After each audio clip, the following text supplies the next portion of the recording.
बात के दूसरे मरहले में गैर सरकारी नताइज आने का सिलसिला अब जारी है। कराची में जमात इस्लामी लीड कर रही है। ज्यादातर इलाकों में जमात इस्लामी के उम्मीदवार आगे नजर आ रहे हैं। पाकिस्तान पीपल्स पार्टी और पाकिस्तान तहरीक इंसाफ दूसरी पोजीशन के लिए लड़ रही है। हैदराबाद और दीगर शहरों में पीपल्स पार्टी का पलड़ा भारी नजर आ रहा है। पीपल्स पार्टी के उम्मीदवार सबसे आगे हैं। अगर हम औरंगी की बात करें, कुरंगी की बात करें, नाजाबाद की बात करें और शहर के दीगर इलाकों की बात करें तो वहां पर जमात इस्लामी इस वक्त आगे नजर आ रही है। Karachi north Nazimabad town UC8 ward 4 के मुकम्मल गैर हतमी गैर सरकारी नतीजे में जमात इस्लामी कराची के अमीर हाफिज नईमुर रहमान पहले नंबर पर हैं।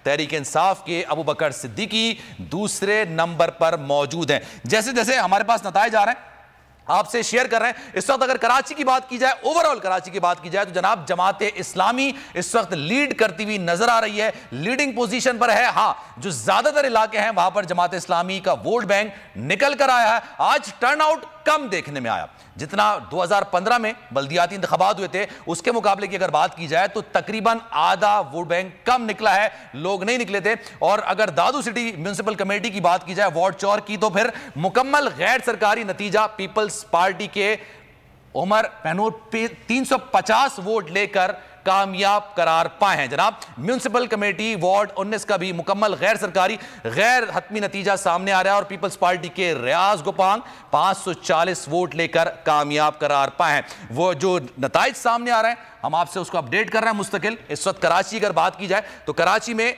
ओवरऑल अगर बात करें, अभी तो गैर हतमी गैर सरकारी नतीजे आ रहे हैं, उसके बाद सरकारी तौर पर इसका बाकायदा ऐलान किया जाएगा। लेकिन जैसे जैसे जहां जहां रिजल्ट कंपाइल हो रहे हैं हम आपसे शेयर कर रहे हैं। कराची में इस वक्त जमात इस्लामी का पलड़ा भारी नजर आता है। जमात इस्लामी ने बड़ी जबरदस्त किस्म की जोर शोर किस्म की इलेक्शन मुहिम भी चलाई थी, लोगों को मोबिलाइज भी किया था। गुज़िश्ता रात मुत्तहिदा कौमी मूवमेंट ने बॉयकॉट कर दिया। बिलावल भुट्टो जरदारी साहब की बात की जाए तो गुज़िश्ता रोज उन्होंने मुख्तलिफ टीवी चैनल्स को इंटरव्यू दिए थे और उन्होंने कहा था कि हैदराबाद में मेयर पाकिस्तान पीपल्स पार्टी का होगा, जबकि कराची में जो मेयर होगा वो PDM का होगा। यकीनी तौर पर पाकिस्तान पीपल्स पार्टी PDM की इत्तेहादी है लेकिन PDM नहीं है। तो